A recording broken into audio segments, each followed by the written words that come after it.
राधे राधे दोस्तों, शिव आस्था चैनल में आपका स्वागत है। पुरुषोत्तम मास कथा अध्याय 7 कथा शुरू होने से पहले प्रेम से बोलो भगवान विष्णु की जय, बोले बाबा की जय। पुरुषोत्तम मास की कथा श्रवण करने वालों को सभी पापों से मुक्ति मिलती है, इसलिए कथा को एंड तक वॉच करें, कथा अधूरी ना छोड़ें।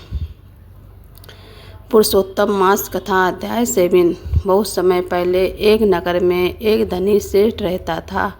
उसके पास धन, वैभव और बड़ी हवेली सब कुछ था, लेकिन उसके जीवन में शांति नहीं थी। उसका मन हमेशा अशांत रहता और परिवार में भी कलह बनी रहती थी।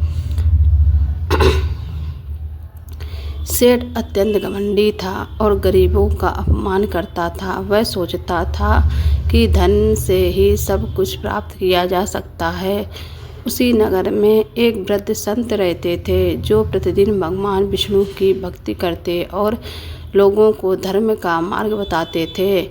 जब पुरुषोत्तम मास आया तब संत ने नगरवासियों से कहा, यह महीना भगवान श्री हरि को अत्यंत प्रिय है। जो भी इस मास में सच्चे मन से पूजा, दान, कथा और सेवा करता है, उसके सारे दुख दूर हो जाते हैं।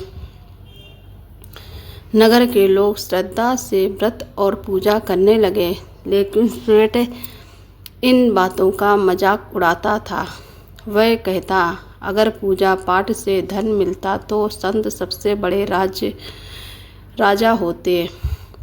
एक दिन सेठ के घर अचानक भारी नुकसान हो गया। व्यापार में घाटा हुआ, धन चोरी हो गया और परिवार के लोग बीमार पड़ने लगे। सेठ बहुत दुखी हो गया। उसे समझ में नहीं आ रहा था कि यह सब क्यों हो रहा है। तब उसकी पत्नी बोली, शायद हमें भगवान की शरण में जाना चाहिए। धन हमेशा साथ नहीं देता। पत्नी की बात सुनकर सेठ पहली बार उस संत के पास गया। उसने विनम्र होकर पूछा, महाराज, मेरे जीवन में इतनी परेशानियां क्यों आ रही हैं? संत बोले, अहंकार मनुष्य का सबसे बड़ा शत्रु है। धन और वैभव क्षणिक है। पुरुषोत्तम मास में भगवान विष्णु की भक्ति करो, दान दो और जरूरतमंदों की सेवा करो। सेठ को अपनी गलतियों का एहसास हुआ। अगले दिन से उसने पुरुषोत्तम मास का व्रत आरंभ किया। वह प्रातःकाल स्नान करके भगवान विष्णु की पूजा करने लगा। उसने गरीबों को भोजन करवाया, गौ सेवा की और मंदिर में दीपदान किया। धीरे धीरे उसके घर का वातावरण बदलने लगा।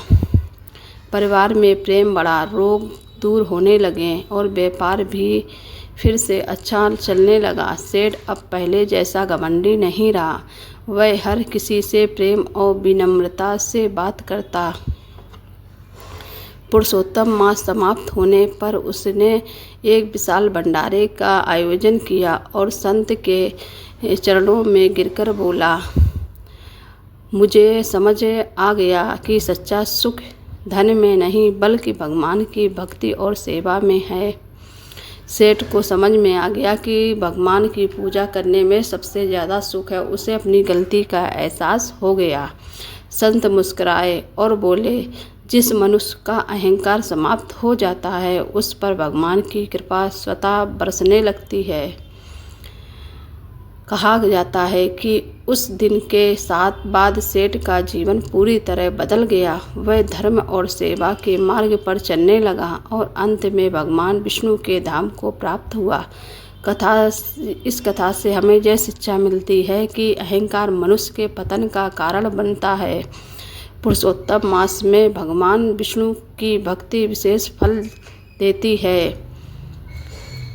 दान, सेवा और विनम्रता से जीवन में सुख शांति आती है। सच्चा धन भगवान का नाम और अच्छे कर्म हैं।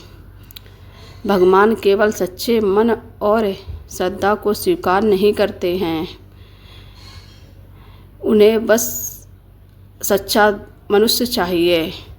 इस कथा से ये सीख मिलती है कि हमें दान पुण्य करना चाहिए और सच्चाई की रास्ता पर चलना चाहिए। मेरी वीडियो को लाइक और सब्सक्राइब करें, कमेंट बॉक्स में कमेंट करें। राधे राधे।